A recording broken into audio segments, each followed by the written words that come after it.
This is the Fantasy Football 411 podcast. The best place to get the latest 411 on your fantasy football team. Here are your hosts, Alex and Amanda. And welcome back to another episode of Fantasy Football 411 podcast. This is the best place to get the latest 411 for your fantasy football team. We are your hosts. I'm Alex. And I'm Amanda. And in this episode, we are going to give you a quick Week 14 recap. We're then going to get into Week 15 waivers. And to close it out, we have the Week 15 matchups for you. How did you do this past week? I won in both leagues. Same here. Mm-hmm. So winning household, people. Yeah. And it's good to be winning this late in the season because both of us are making playoffs in one league. She's making it in the other league. I need like so many things to happen in the other league to make it, so it's not looking good. But fingers crossed on that. Otherwise, if you were listening last week or you tried watching last week, you would notice that there wasn't any video posted for this podcast. Sorry about that. Turns out the camera that we were recording with ran out of space. Technical difficulty. Should have planned it ahead of time. We didn't. So that's why there's no video. There will be a partial video posted, most likely with this one. But sorry about that. That's why you got to listen to the audio version. And you're also hearing this a little late. You're going to hear this the night before waivers. So sorry for the last minute post, but thank you for tuning in. Thank you for your support. If you want to follow us anywhere, feel free to follow us on FanFootball411. Find us on Twitter. That's where you would have gotten the update last night that the episode was going to be late today. And that being said, let's get into the Week 14 recap. Here's the latest 411. So we got some injuries worth noting. Quarterback Taylor Heineke left with a knee injury in the fourth quarter. Didn't seem serious. He should be okay. Wide receiver Terry McLaurin was taken out after a hard fall. I keep wanting to say a hard hit. It was a hit from the ground. From his head and shoulder. If he clears concussion protocol, he should be able to play Week 15. That was a tough one. Hope he's okay. Running back Rex Burkhead suffered a groin injury, most likely to be limited or not play in Week 15. So that's worth noting. Lamar Jackson suffered a low ankle sprain and is optimistic to play Week 15 if there is no structural damage. I wish the best to Lamar Jackson. I obviously don't wish the worst on him, but just rest for Week 15 so that way Green Bay's defense that I have can, bank up some points with Huntley out there. But as of right now, that injury is up in the air. I'm curious to see where that falls on either side. Haven't heard either or. I've heard actually both sides a little bit of maybe he will play, maybe he won't. So stay tuned on that if you are a Raven player owner or you are a Jackson owner. Wide receiver DJ Moore suffered a knee injury, was ready to come back in and play, so he should be able to play in Week 15. QB Josh Allen was wearing a boot after the game, which was, I think, everyone was like, what the heck, because he played a full game. And I have it marked here as turf toe. It's not turf toe. It was an ankle sprain just before you get there. Oh, so is he going to play moving forward? I don't know. He should be able to, but I think it was a high boot too, from what I remember, which could be a high ankle sprain. So that's worth noting. Look into that if something's been out on it already. Make sure you're updated on that. But that's the latest I have on it. Wide receiver EQ St. Brown on Green Bay Packers.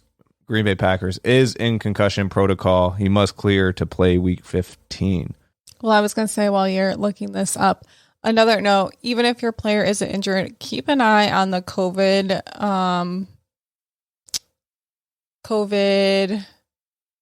pop-ups, I guess you can say. Yeah. A lot of people now are getting COVID, so just keep an eye on that. Yeah, another one which I didn't hear anything about today, two actually, that are worth noting. One of them, which affects me directly, is DeAndre Hopkins was limping on the sideline last night towards the end of the game. Not sure if it's anything serious. I want to say he came back in. I'm not 100% sure on that. Stay tuned on that. Look that up. Stay, on top of that news when it comes out. But James Conner's another one. Last play of the game, I believe. He was laying on the ground. The second to last play. And the medics had to come out. So he I think I did see him hobble off. So he should be okay. But worth noting, both of those injuries could be pretty significant to your team.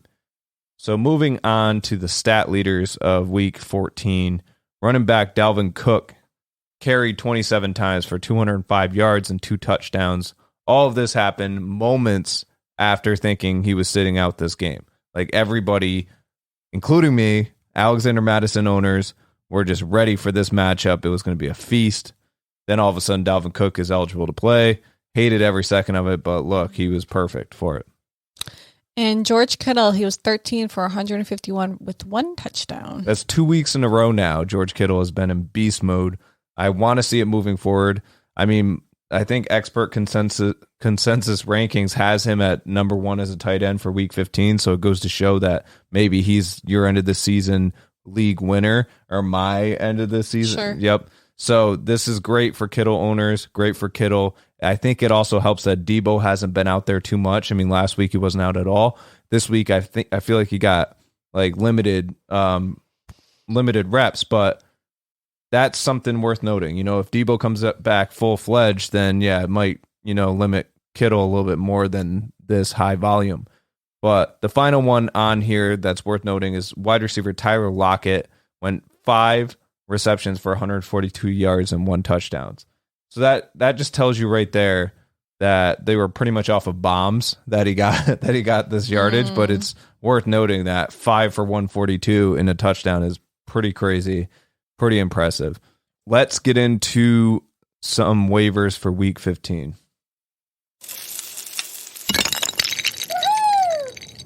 So we're going to do this week's waivers a little bit different. We're going to give you some picks of who we think you should pick up, and then we'll tell you our take whether they're cold or hot.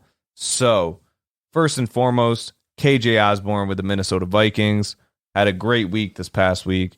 You know it because you had him. What did he get, 17 points or something? Oh, yeah. It was different. It was like one league was 17, the other league was 20. Yeah, so that's pretty crazy, especially if you were a KJ Osborne owner to fill in for Adam Thielen, who I don't believe will be back this week. I don't think so. I doubt it. So KJ Osborne, if he is unowned, he's 38% owned in most leagues. So pick him up if he's there. He's worth at least 50% of your fab at this point, this late in the season. You're obviously picking him up to compete. So KJ Osborne, for me, that's a hot pickup. Yeah, the only thing with Osborne is if he didn't have that, like, I don't know, it was like a 62-yard catch, I mean, he wouldn't have been much of a play there. So true. I feel like he's a little bit of a boomer bust, right? Unfortunately. So, yeah. I mean, I might have to play him in one league again, but we'll see. Kendrick Bourne, he is 31% rostered. I feel like a lot of people picked him up a few weeks back, but he may have been dropped because the Patriots were on bye. So he is the wide receiver 3 for New England, but he's still getting a decent amount of work. So if you need a almost desperate, but not really desperate pickup for a wide receiver, Kendrick Bourne I think is a good one. Yeah, the thing with Kendrick Bourne that gets me, though, is he had like 0.3 fantasy points against Buffalo, and they're playing Indianapolis this week, and then they're playing Buffalo again. So I think for championship week, they play Jaguars. I think that's something to look forward to with him. But I think against Indianapolis and Buffalo, you're not, I mean, I don't know. I don't see too much potential there. I was honestly, before the bye week, before that Buffalo game, I was on the high horse as well. I was like, yeah, pick up Kendrick Bourne. He's obviously the target that Mac Jones is going for. But Buffalo knew how to shut him down. They're going to do it once again in week 16. Week 15, Indianapolis is probably taking notes on how they did it as well. So no thanks to him. He's a cold pickup. If you're desperate for a wide receiver, go for it, but not for me. Another wide receiver, maybe the last one I'd recommend here to pick up is Amon-Ra St. Brown on the Lions. I mean, he had a crazy game-winning catch. Was that this week or last week when they beat the Vikings? Last week. Stuff, these weeks are flying by so much, it's hard to tell. But Amon-Ra St. Brown, I'd pick him up. I mean, Detroit's kind of, thin at wide receiver. I'd easily take him over Kendrick Bourne. I'd probably put down, 15, 20% on him. And I'd keep him in the cold just because he's not like a standout player or anything, but he's definitely worth a pickup. Someone else to keep an eye on is Jalen Guyton. Guyton. If Keenan Allen isn't in, he's someone to kind of keep an eye on. People are picking up like Jordan Howard. No thanks. Too busy of a backfield. That's cold for me. Can't take him. Taysom Hill with his busted finger. I'm not really feeling it. He's 50% owned in most leagues, but he looked like, yes, they beat the Jets and he put up points, but he was horrible in that game. Like, he was not good at all. I'm just not a fan of him this season. Usually I am. I think Taysom Hill's an awesome QB, especially on his feet. He can get around, but I have no confidence this towards the end of the season with him, especially with the busted finger and stuff. I didn't see anything worth noting against the Jets. If you need some tight end help, Gerald Everett, I think, is a good option in Seattle. So he reached the end zone in 2 of 3. So, and I remember when we were watching that game, I feel like his name kept popping up. So yeah, you put him in the hot. For tight ends, like, you're sure that he's going to be worth a pickup, or you're depends just saying? I don't know who they go against. Oh no, they're going against the Rams. Maybe. Okay, so he's a cold. So, and the final one I want to mention, we have one in the hot section, so we have to do this. Who's hot? The final one is Rashad Penny. He dominated against the Texans with 137 yards and 2 touchdowns. He dominated the touches and the snaps, surpassing those marks combined by Alex Collins and DJ Dallas. I think he's worth a pickup. Obviously, they went and picked up Adrian Peterson, so everybody got, spooked, and they weren't going for Penny. Spooked Magoot. He's most likely there on waivers. I go for him. Running backs are needed right now in the season. If he is there on waivers, put down 30 to 50% in that range for him if you need a running back. Let's get into the Week 15 matchups. There's no buys. We're all done with the bye weeks. No buys. Finally. None. Sorry. None here. First matchup on the docket, Thursday Night Football, Kansas City Chiefs at the Los Angeles Chargers. The over-under in this game is 50.5. I'm going over on this just because I'm feeling hyped. Los Angeles Chargers have a lot to prove in this game. I think Austin Eckler is going to play, but he's going to be limited. I think you're going to see a little bit of him and Justin Jackson because the Chargers need this win to, lock it in. So Kansas City is going to put up a fight. Los Angeles Chargers are going to ball out. I could see this being a high-scoring game. Yeah, I chose the under. Now, granted, he gave me no time to do my over and unders today, so these were just quick, I don't know here. So I did pick the under. I feel like it's going to be high scoring, but I don't see it going that high. I just feel like there's going to be a lot of turnovers and I feel like it's just going to be messy. So that's why I went under. Yeah, I mean, Chiefs defense did show up this past week. That was against the Raiders, wasn't it? Mm-hmm. Yeah, I mean, it doesn't help that the Raiders didn't look too good, but I feel like both of these defenses could put up a fight or, prevent each other from scoring a lot of points. So I could see the under on this. I'm just banking on it being 2 high-scoring offenses. The Raiders at the Browns with a 42.5 over and under, and we both took the under. Yeah, just like I said, the Raiders didn't look good last week. I don't think they're going to look good this week. Another one is Cleveland Browns players. Speaking of COVID pop-ups, a lot of them. They had at least COVID, 8, right? Yeah, they had and they're all fantasy impactful players. Whether they were linemen, still affects in fantasy. I know Landry was one. Austin Hooper was another. Mm-hmm. So yeah, you're getting hit with these right now, unfortunately, and I just don't see the score going too high. That's why I'm going under on that. The Dallas Cowboys have a divisional matchup at the New York Giants. 44.5 over under. I went risky on this and I went over. And the only reason I'm saying it's risky is Daniel Jones is most likely not playing this game either.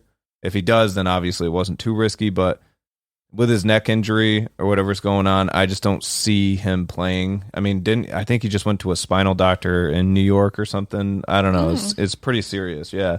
So Dallas Cowboys defense is back. I mean, just like they looked in the beginning of the season, it looks like they're all back and they're playing awesome football. And if they're going against Mike Glennon in New York, it's not going to look good, for the Giants at all. So I think if it does go over, it's going to be the Cowboys, and that's what I'm banking on. But I could totally see the under here for that reason. Yeah. And the under for that reason. So you're going under for that reason. All right. Houston? The Houston. What is with I can't talk. Ever. The Houston Texans against the Jaguars. Oh, you had the opportunity to say Jaguars and you didn't take it. No. 40.5 over and under, and we both took the under. Yeah, not exciting at all. Mm-mm. I mean, both these teams just struggle. And like the politics in Jacksonville right now are pretty gruesome. So I just don't think surprisingly the politics on the team could affect the players, which I think they do.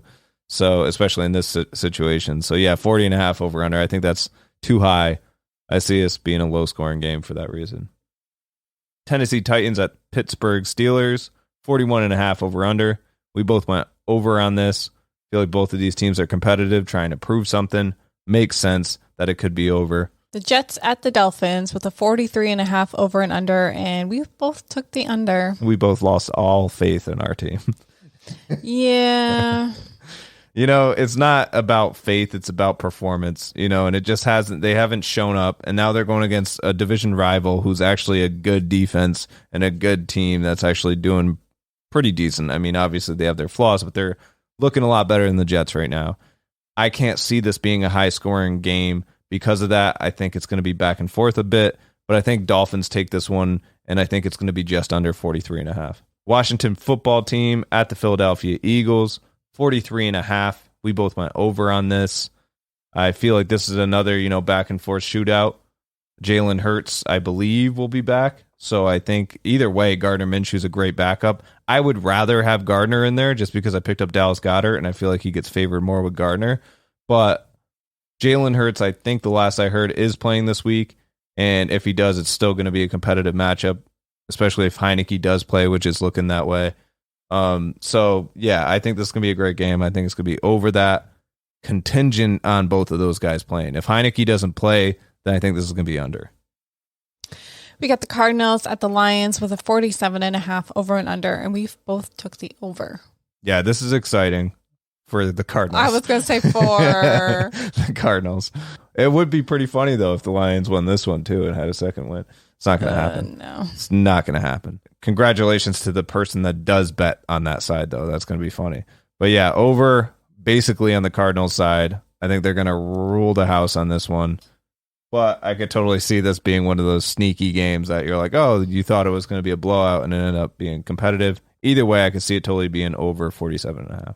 Carolina Panthers at the Buffalo Bills, 43.5 over under. We're both going over on this. I think if Josh Allen's injury isn't significant, then yes, this is easily an over game. And if Cam can just stop being a ball hog and hand it off to a running back and pass it around a little bit more, I think this can be over. That's what I'm putting my confidence in. But I could totally see this being under and have none of that happen. Like Josh Allen doesn't play and Cam is a ball hog. Right. We have the Bengals at the Broncos with a 43.5 over and under. And I took the over and you took the under. The only thing that worries me, and a lot of people say it doesn't matter, is Joe Burrow's finger injury, with throwing the ball. And I hope I'm wrong because I have Jamar Chase and I'm going to be playing him, obviously. But if he can't throw the ball or if he's inaccurate throwing the ball against Denver's cornerbacks, it's not going to look pretty for the Bengals. Even though he did hold up this past week, it didn't look too bad on his part. I'm taking the under based on that limitation that could be in play and the fact that it's the Broncos, who don't seem like a too high scoring of an offense this season, besides obviously Javonte Williams is a beast. But yeah, I'm taking the under on that. I chose the over just because I feel like it's going to be pretty competitive. Yeah. I feel like the Broncos D is probably going to get at Burrow a few times, but I feel like it's going to be a pretty good match. So yeah, I could see obviously if Burrow's finger is looking good and he's fine, I could totally see this going over. The Atlanta Falcons are at the San Francisco 49ers, and the over-under on this is 45.5. I'm going over on this. I think it's going to be a shootout, back and forth. I think the Falcons have the weapons they do. They've been utilizing them wisely, and the 49ers are showing up too. So I think this could be, it's not going to be like, 70 points, I don't think, but I think it could be just over 45.5. So I'm going over on this. Yeah, I don't know. Something about this game. I don't feel like it's going to be much. The Falcons have been a little iffy in my mind. So I don't know. This game doesn't seem very exciting to me. So you're taking the under? So I took the under on that. We got the Seahawks at the Los Angeles Rams with a 46.5 over and under, and we both took the over. I think this is going to be a good game. Yeah, it definitely seems like the type of game. It's like Kansas City against the Chargers. Like when you first read it, you're like, oh, this is going to be over. But you do have to keep in mind certain things are happening here. Odell Beckham Jr. now just popped up with COVID. So if this does keep happening and it takes out, prominent players, there's definitely, it's going to change, the betting odds here. But as of right now, the way it stands, even without Beckham in there, I'm taking the over on this. I think it's going to be exciting. Even if it's just over 46.5, I think it's going to be. Green Bay Packers at the Baltimore Ravens is a 42.5 over under. I'm taking the under on this just based on the fact that I don't think Lamar Jackson's going to play based on what I'm hearing. I think the Packers defense is going to be getting most of their points. I don't think Aaron Rodgers is going to have to do much. Unfortunate for me, because I have Rodgers, I just don't see him having to, air the ball out as much as he usually does, just because if it's Huntley out there, yes, he can move the ball a little bit, but he's no Lamar Jackson, and I feel like Packers are going to shut him out if Lamar doesn't play. So I'm taking the under on this. Oh, I took the over. Yeah. Are you banking on Lamar playing? But that's the contingents. Yeah. Although I feel like even if he doesn't play, I feel like the Packers alone could. They could run it up. My hope is that Rodgers still balls out, even if they are running, if their defense is scoring points.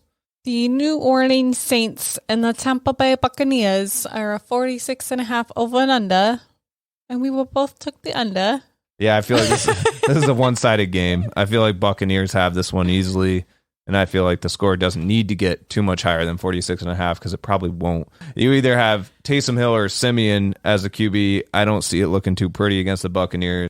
The final game, Monday Night Football, Minnesota Vikings at the Chicago Bears. Division rivalry, 43.5 over under. We're both taking the over on this. And I don't know about you, but I'm leaning the Vikings on this. I think they're going to win it. And I think the Chicago Bears are going to put up a fight being a division rival, but they're not going to take this one. And one we forgot to mention in here is the New England Patriots at Indianapolis Colts. The over under on this game is 45.5. I'm going to take the under on this, just because I feel like both teams are going to be fighting each other, and I feel like it's a trap game that makes you think it's going to go over 45.5. Under on that as well. Yeah. The Colts defense is pretty good. So. Now, keep in mind, like that game, there are Saturday games. What were the other teams playing Saturday? So it's just New England at the Colts and the Raiders at the Browns at 4:30. Make sure if you have any players in those games for Saturday, they're in your lineup and set, just because you're not used to having players in on a Saturday. But yeah, so you have Thursday night, Saturday, Sunday, Monday. Make sure you get all your lineup set. If you have any questions, hit us up on the socials at FanFootball411. Thank you for tuning in. We're now wrapping it up. We're both looking at the playoff picture in both leagues here. Well, both leagues for you, one league for me. But I hope that we were able to help you so far this season get that far. If not, let us know. Take your anger out on us, because we did the best that we could to let you know everything that we're doing. But that being said, one last thing, one last tip. Keep an eye on Austin Eckler's status this week. If he is looking iffy, Justin Jackson is a huge pickup, and you could dump the bank on him if Eckler doesn't play. Secret note, this is why you have to listen to the last second of this episode, because we sneak these little tips in. So Justin Jackson would be my best recommendation. He'd be my hot pickup this week if Eckler is out. That being said, good luck this week. Hit us up. See you week 16.